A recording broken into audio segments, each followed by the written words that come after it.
Hi, I'm Dave Kempfert. I'm the Director of Rehabilitation Services at the Bone and Joint Institute of Tennessee, and you are listening to Health Talks from the Inside Out.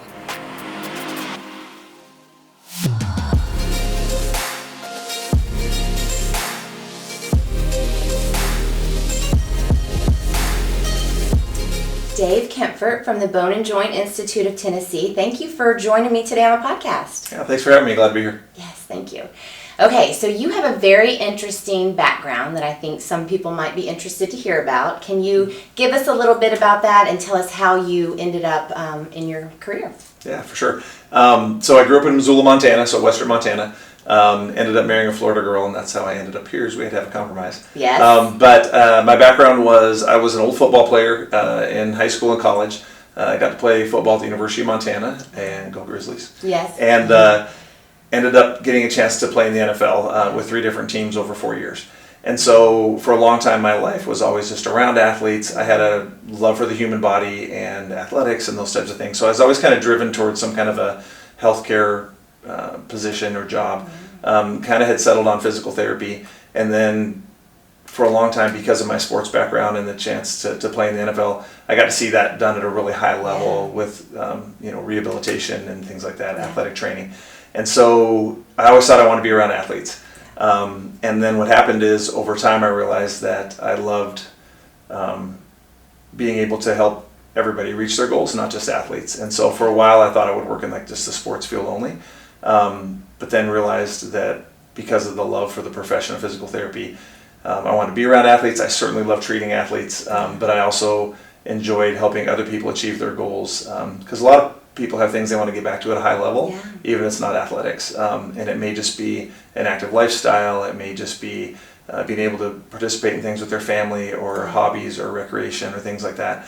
Or sometimes it's just the basic, just day-to-day tasks that we all take for granted. So kind of was driven by sports and ended up in physical therapy that way. Yeah, I love that. And I'm assuming you probably were a patient of the physical therapy when you were an athlete. I was pretty lucky. I got to see a lot of it, but I stayed really healthy. Yes. So I never had any major surgeries. I had some injuries and things like that. There's been a few MRIs in my past. So I think when I became a physical therapy student, I went back to the University of Montana. It was nice to have that background with me. And I had to do a lot of adjusting, though, because I saw things done at a very high level with the athletes, and then had to really adjust my therapy techniques and things over time to maybe not shooting for such speed and agility and aggression and those types of things with exercises. And that was the hardest thing for me, but to bring that passion that I had for physical therapy from athletics and things really helped kind of drive my career. And to adjust it, we'll get into this in a minute, but to adjust it to each individual's goals and where they want to be and what our abilities are, because yes, we're not all professional athletes. Correct. Yeah. Okay, good. Okay, so Bone and Joint Institute of Tennessee is part of Williamson Health, but can you, for somebody who might be listening and might not know as much about Bone and Joint, can you just give us an overview? Sure, yeah. So we're very special. We're something kind of unique in the area. So it's a large place, and the nice thing is it's an extension of a 40-year-old practice, 40 plus years now. So the group of doctors that I work with now at the Bone and Joint, I've known my whole career, so almost 23 years. But the Bone and Joint is a group of 19 physicians at this time, and all of their staff, which can include nurse practitioners, nurses, medical assistants, and then in the same building we have physical therapy and occupational therapy. We also have DME, which is durable medical equipment, so we have like our own bracing people, so they can come in and get people fitted properly with the correct braces and splints. We have casting in the building for those unfortunate fractures and those types of things, things that need immediate stabilization. On top of that, we have athletic trainers in a lot of the high schools. And so we have this building at one location that's full of all these things. But then we also have our satellite clinics and things like that. And we have people that work into our schools and into the community as well. So it's really unique. We encompass a lot. And on top of that, there's 6 operating rooms down in an ambulatory surgery center downstairs. So a lot of times people come to the Bone and Joint and they have these expectations of an orthopedic practice, and then they kind of, I see them doing this a lot, looking around and realizing like, oh my gosh, how much goes on in this building, and how many things do you guys do here? And it's fun for us. It's a very dynamic atmosphere. And what we really try to become is a one-stop shop for people that are going through times that they don't want to go through, times when they're injured, times when they're hurting, they have a fall, a fracture, they're they're not feeling well, they have pain or balance issues, those type of things. And so it's really nice because for me in my career, to have the collaboration that we have in that building, and that we can take care of people when they come in from start to finish and be able to handle all aspects of their orthopedic care is very, very rare and very nice. Yeah. You know, I noted that you said we have 19 physicians at this time. And you also mentioned satellite clinics. Y'all are growing rapidly, right alongside the community. So can you give us an overview? You have physical therapy, rehab services in more locations than just the main campus here. So can you talk about the community services we offer? Yeah. So when we first opened, we were just at our Franklin location on the main campus of Williamson Medical Center and Williamson Health. Our second location, we opened up in Thompson Station. And then we've kind of just gradually grown to the areas that either our doctors are seeing a lot of patients from, or actually the communities are reaching out to us and asking us to be there. So the growth happened from Franklin to Thompson Station. Our next clinic was Nolensville. The clinic after that we opened up was Brentwood. Then on top of that, we've opened up a clinic at West Franklin, so near West Haven, and then also in Spring Hill. So 6 locations now total. All of them have physical therapy.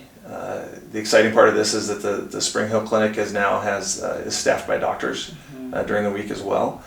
We may be looking at more clinics like that in the future. We actually opened up occupational therapy at Spring Hill now, so we have a new hand surgeon, Dr. Maida, that's come in, and so we've opened up hand therapy down in Spring Hill, and we're looking to expand our hand therapy. That's a really specialized part of our practice. And so it's very important when we staff those places that people buy into the mission, vision, values of Bone and Joint and Williamson Health. And we're lucky enough that we've got great people, and they do a great job for that. People, we're very lucky that way. And so if we get people who are part of that community too, they get involved in the community, they start to love that community. Some of them are already in that community. And so we've really been able to grow into areas and really become part of the community that we've set up shop in. So. And what a blessing for the families of Williamson County that they can go and get their physical therapy or see a physician, go to an urgent care clinic right there in their community. They don't have to drive. So. Yeah, it's very nice. The Spring Hill Clinic is literally like 2 stop signs from my house. And so it's really nice. And while it's so nice to get feedback as the director of rehab services on what we're doing well and things like that. I think the biggest compliment we ever get is when someone says, you know what, you saw my neighbor, or I went to church with a guy who told me this, or you took care of my mom and now I'm sending, my kids here, or, that's the best compliment you can have, I think, is that people come in and feel like, hey, I was taken care of, I was educated well, obviously I'm feeling better and getting back to doing the things I love doing, but to have that go on in a community and start to become part of the community, is a real blessing. Yeah, it feels good. It's special. Okay, so I did want to touch on your role as the Director of Rehab Services, and you mentioned that a bit. But so what all does that entail? Overseeing all the different clinics, all the different locations, and then you did mention your Rockstar team. So if you want to go a little bit more on that, but what does a day-to-day look like for you as you are the director managing all of these rehab services that we're offering? I'm really lucky. Have a great job. I look forward to coming to work every day. So I'm still in patient care about 20% of my week, which is nice because that's the whole reason I got into this in the first place, is to take care of people. And so meaning you are actually I'm actually a working therapist that you're working on. Yeah, great. Yeah, so I'm a working therapist, so I get to see patients. And the rest of my week is, and in my role is, the important thing is making sure that we're doing things the way that we envisioned them when we first opened this up, right? And so part of my day may be spent on compliance and making sure that we're doing what we should do with billing and documentation and things like that. Making sure that we're safe in all of our clinics and making sure we're compliant with safety things. Educating the staff. Sometimes we have a really great team, and we have a lot of veterans that have been on for a long time, and we have some middle year type experienced people, and then we have some new grads this year, and have been blessed with some great new graduates this year. But they need a little bit more, teamwork and coaching and things like that. And so the nice thing about is we're all surrounded by varying levels of experience, but they do a great job of collaborating, just like we do inside the whole Bone and Joint. And so there's a lot of expertise. There's a lot of energy. There's a lot of people who are very, very passionate about what they do. And so that's a big part of who we are. And you could have we have beautiful facilities, we have new equipment, we have all these things. but in that sparkle can fade if you don't stock it with the right people. Right. Right. And so to have the right attitude about how to approach physical therapy, how to walk alongside somebody during their journey is the biggest thing that we do. Yeah. Okay, there's so many different places we're going to go throughout this conversation, but I wanted to take a few minutes to ask some kind of fun questions, maybe about our muscles. Okay, so if you had a favorite muscle, I'm going to use a football analogy here, which one would you draft first on your team? Nice, that's a great question. So this is where we sound a little nerdy, right, as physical therapists, but the gluteus medius is probably my favorite muscle. The gluteus medius. I think I might know where that is, but let's educate everybody just in case. So it's a muscle that comes off the top of your hip and attaches down at your femur. But it is a really, really important muscle for a lot of reasons. So it helps stabilize your pelvis. Okay. So when you're in a single leg stance or when you're running, jogging, jumping, those type of things. So it has an effect on your hips and hence your lumbar spine, your low back. But also has a lot to do with the control of your legs. So when we talk about, a lot of people are familiar with ACLs. Yes. It has a lot to do with stability of your leg when you're running, landing, jumping, cutting, those type of things. So the gluteus medius, if I had to pick an important muscle, if I was going to draft one, I like that muscle a lot. That's your favorite one. Yeah. Okay, I like that. Okay, and let's see, another one. If muscles could talk, which one is going to complain the most about how us humans might mistreat it? Oh, that's easy for me to say. So that would be our low back. Okay. So all of us tend to be a little bit more sedentary sometimes than we probably should be. Right. And sometimes just day-to-day work and what our jobs ask of us don't allow us to be moving like we probably should. So I think the low back tends to take the brunt of a lot of things, and it's one of the most common things we'll see. But a lot of that is because we spend so much time sitting. Okay. A lot of times we're not as flexible as we need to be. And we don't necessarily use great mechanics. We just kind of go through life and we do things the way that we've always done them until someday our back says, I don't like doing it that way, and it'll let you know. Right. But our posture and our mechanics when we bend, lift, twist, those types of things sometimes could be improved. Okay. And on top of that, a lot of times, as we both straighten. I know. But a lot of times too, we don't have the core strength. So a lot of times people think core is like your six-pack muscles. Yeah. So I have people come into rehab sometimes, they're like, the doctor said I need to work on my core strength, but look at my six-pack. Right. So it's a lot more than just having six-pack muscles, even though a lot of people have those. Yeah. But it's literally about hip. It's your hips. It's your muscles that wrap around. It's your back muscles that run up the back, and a lot of deep muscles that people would never see or never even know are there. Yeah. And so a lot of times, if we can change posture, if we can get moving a little bit more, if we can strengthen the proper muscles, make sure that we're flexible and we're moving, our back just likes to move, and mobility is a big part of keeping our back healthy. So I would say that if we didn't neglect our back so much, we wouldn't have quite the problems we have. I'm sitting here thinking as you're talking about posture, have you noticed a difference with like cell phones and devices that we're on all the time? Okay. Absolutely, yeah. So a lot of the times when we see chronic neck and low back patients, they are people who sit a lot. They're people who drive vehicles a lot, those type of things. But we see a lot of it in youth. And so, we were all kids. We all slumped. We all tend to sit right there. But when gaming has become more and more popular, video games is something a lot of people spend a lot of time doing, or just being on our phones. So a lot of times people don't realize that even just getting your phone on a little, like at my desk, because I have to be on my phone as well. Right. But I put one of those little holders. Yeah. Right. So I can sit up a little bit more, and I'm not here. Right. I'm up. I'm in better posture. Yeah. And we teach people that a lot. That's part of what physical therapy does. Is it's not just all exercise, it's stretching. A lot of times it's talking about ergonomics or workplace changes. So getting the proper chairs, using some lumbar support in your chair, learning where to position your screen, learning where to position your mouse or your phone, and those type of things. Because it's the repetitive daily stresses. Most injuries we see aren't like these big one-time things, or accidents or injuries. A lot of times it's repetitive stresses that bring people in our doors. Yeah. Okay, so that's great. Let's keep going with that. So what are some of the most common maybe conditions or issues, problems that you see with patients coming to y'all to get? So some of the things that we'll see most commonly in physical therapy would be low back pain, like we talked about.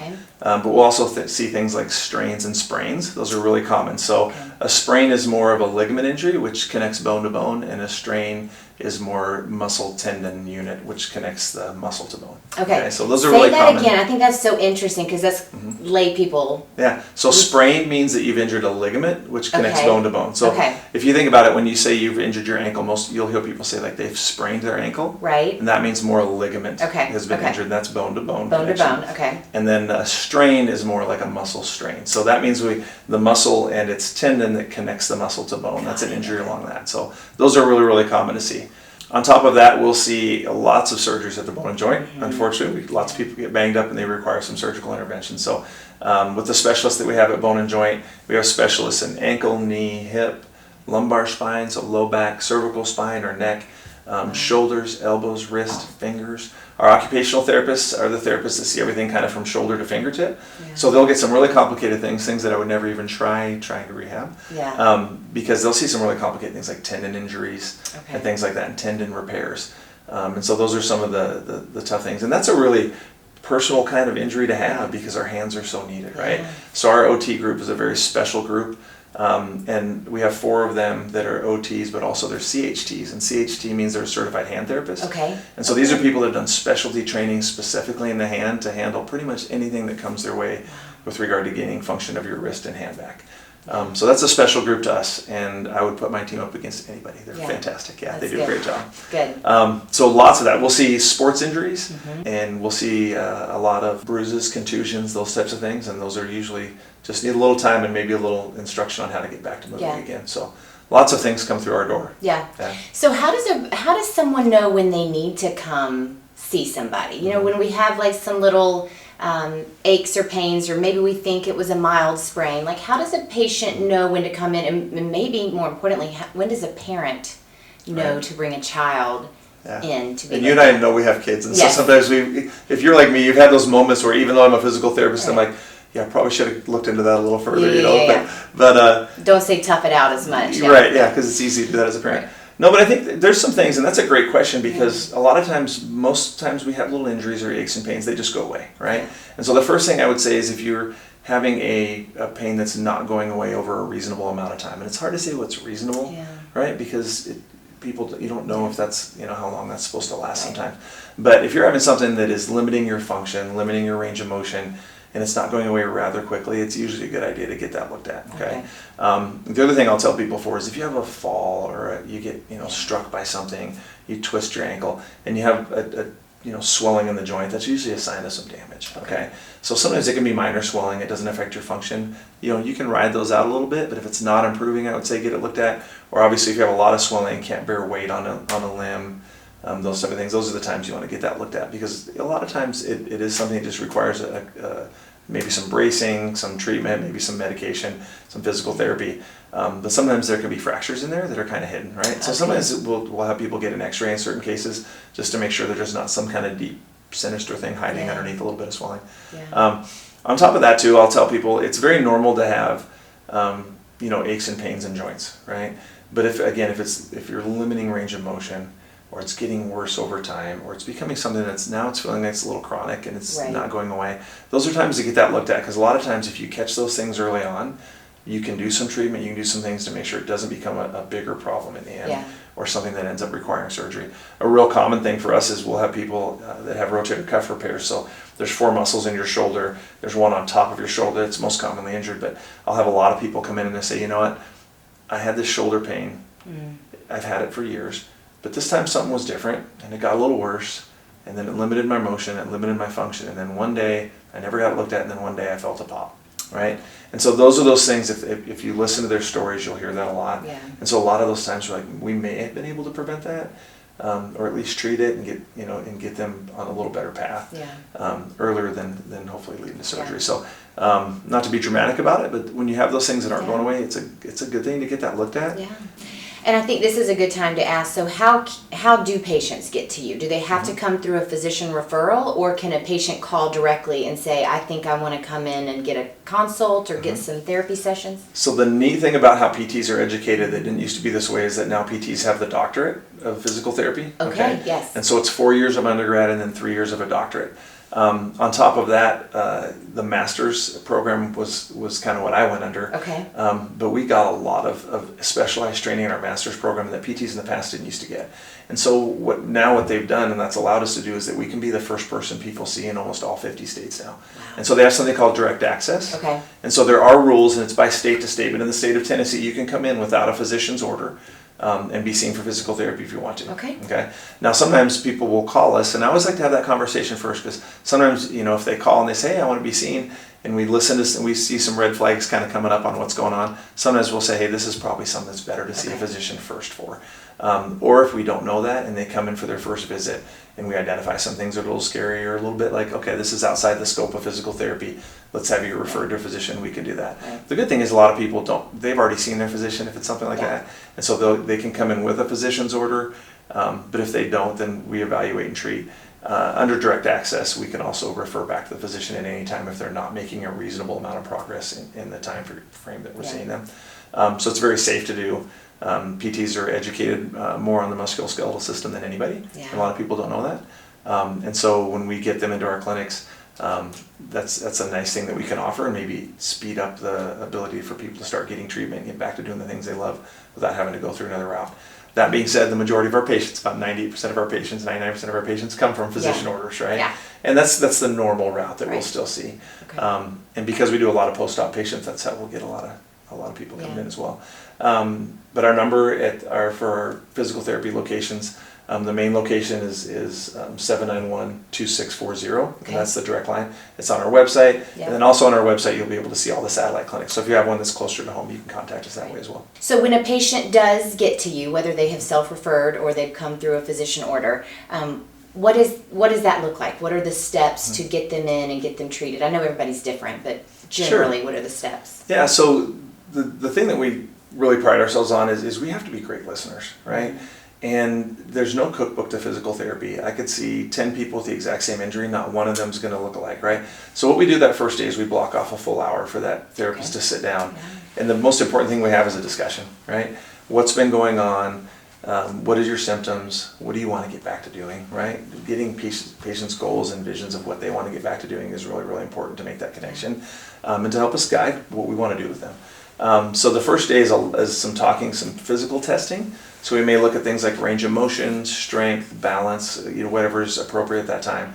And then off of that, we kind of form our diagnosis and prognosis. So sometimes when they come in, they've already got a diagnosis from the doctor, and so we're not hunting too hard to figure out what's going on. Okay. But sometimes there's some secondary things that we pick up that'll allow us to get them back even faster. So like I said, there's no cookbook, there's no checking boxes as you go, and it really depends on how the patient presents that day. The neat thing about that first day is you already start to build a little bit of a bond, right? And so the first thing we try to do is build trust and say, hey, and sometimes it's not the information that people want to hear. Like, we love giving great information. Oh, this is something that'll be quick and easy. If it's not, we need to educate the patient on why, right? So there may be a safe way to get back to doing what you love doing, but it's going to take some time. Here's the expectations. While we want to be everybody's buddy and get them back as fast as possible, it always is great for us to make sure that we let them know, like, hey, if it's going to be a little bit of time, if there's surgical precautions that we need to follow for a while, this is wise to keep you safe and make sure this heals well. So as you mentioned, you've been doing this for more than 20 years. So I'm assuming that there have been lots of changes in the physical therapy rehab space. So can you talk about any new tools or techniques, innovations that we're using today? Absolutely. So there's a lot of things out there. So some of the newer things that are based in science and have a lot of peer-reviewed studies that we're starting to use as a profession as a whole. Dry needling is very popular, so it's not acupuncture. I don't know if you've heard of that, but we use acupuncture needles to actually go in and to create a small little lesion, and a lot of times it's mostly used to treat painful trigger points, so bands of tight tissue in the muscle. So sometimes you just can't massage those things out. And so a lot of times, and it seems very scary to people, but it's very safe. It's very easy to do. Most people have zero pain when you do it. And if you do, you just feel a little slight little prick, and it feels really good afterwards. But we'll use needles to go in and kind of loosen up these trigger points. So that's pretty neat. You can actually connect that to an electrical stimulation unit to actually stimulate muscles to get like deep muscle contraction if someone's having a hard time getting a muscle contraction. So that's kind of cool. Wow. We've always used our hands and our brains as our biggest tools, so I never want to discount that. Manual therapy is a big thing that we still do. So getting to be able to get on a joint and do some joint mobilizations to help loosen a tight joint or show people proper motion, proper patterns. Those type of things is really important. Right. Some of the other kind of fun things that we're doing now too, though, is blood flow restriction, if you've heard of that. No. So it actually uses almost like a tournament type approach, which sounds scary, but again, it's very safe. Yes. Okay? But With what it the does is professionals, the professionals, you don't do this on your own, Yeah. But what it does is it uses these FDA-approved cuffs, and it decreases the venous flow, so the return flow from your extremities, Okay. while the arterial flow, the flow into the lower extremities, is still going, or the upper extremities. Wow. And so what happens is that it creates this big metabolic response, and so your body thinks, basically, the easy way to think of this is it decreases oxygen a little bit, still safe, okay, but it increases the metabolic stress to the muscle, so your muscle thinks that it's working out much, much harder than it actually is, and it responds in kind. So what happens is that if someone has you can't use heavy weights, you can't do a lot of repetitions with weight, or you have a post-op precaution that doesn't allow you to do certain things, you can still train muscles and trick the muscle into thinking that it's doing a very high load, so you can actually gain hypertrophy or growth of the muscle at an earlier stage in rehab or with certain types of injuries. Wow. So people who can't use weights yet, you can have their body respond like they're using heavy weights, so that's pretty neat as well. Yeah. Another thing we use at Bone and Joint is we have a motion capture system that's called the 𝐷orsA-V. And so the 𝐷orsA-V basically uses sensors on your shins and then 2 on your back. It's very easy to hook up. And we use this mostly with lower extremity post-op patients and people who are trying to get back to a certain level of activity. Okay. But what it does is it gives us great feedback on your basically the level of your hips, the position of your back when you're doing certain tests and motions. It lets us know if your knees are diving in, if they're diving out, how fast they're moving in or out. So we have a concern of control. It tells us how deep you're going, so it can tell things that you can't tell with your eyes, right? That's why we use it. And so it tells you how deep you're going versus, if your surgical leg is not going quite as deep as the other leg. And so it gives us all this feedback and it prints it out in this big report. So we can really analyze motion and biomechanics better than we could with just our vision. Right? And so all these little tools that we get to use, and the whole point of it is what? Is to get you back faster, to make sure that we're giving you the most bang for your buck, to make sure that what we're prescribing is the most efficient and proper exercises to get you back to where we want to get. And then so you can perform well, whether that's performing on the field or just performing yard work. Right. Wow.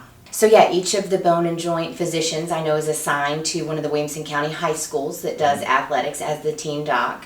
And then as you mentioned, we provide the athletic trainers. EMS is often there at the football games. I was just going to say that, And so it's neat because we have this whole team, but it's just another way of us kind of giving back to the community to offer that free of charge.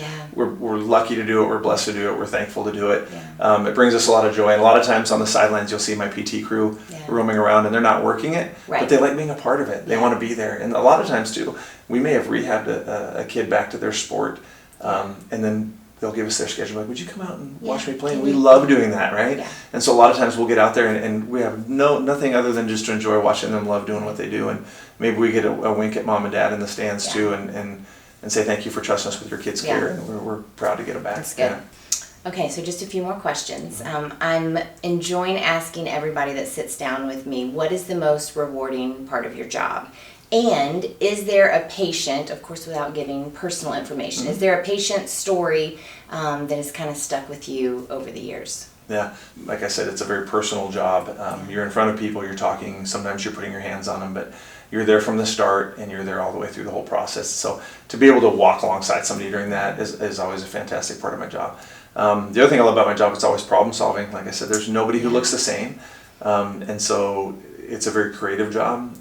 It's a very demanding job, but I love doing it. And I tell people this all the time. I've never had one day in my career where I've ever regretted being a physical therapist or not looked forward to coming to work, because there's something good that happens every day. So lastly, is there anything that I should have asked you that I didn't?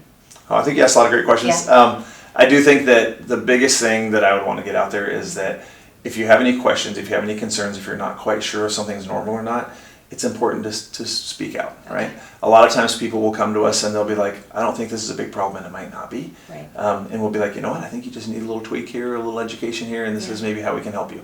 A lot of times though, we'll catch things that we'll say, you know what, this might be something a little more serious we need to see a doctor for, or this may be something you need a little bit of physical therapy or occupational therapy for. So I just don't want to know that people are out there hurting. A lot of times we'll see people that come in and they're like, I've been living this for a while. And it's one of those things like, man, they probably didn't have to, But I get it. We all kind of do it. We all just get used to living and going through our day to day, and we're busy, and we have families and jobs and expectations on our shoulders. But a lot of times, I think if people could just reach out, a lot of times they'll find out it wasn't a big hassle to do it, and you can feel a lot better. So if there's any question, reach out. Reach out. Let Absolutely. us help you determine what it is and keep moving. Yep, and we encourage people to call. If they ever want to call and just say, hey, can I talk to a therapist? I'm not quite sure if I should be there. We'd love to help. Okay. Yeah. Thank you so much for being here today. Yeah. This was great. Thank It was you. really good. Appreciate being here. Yeah.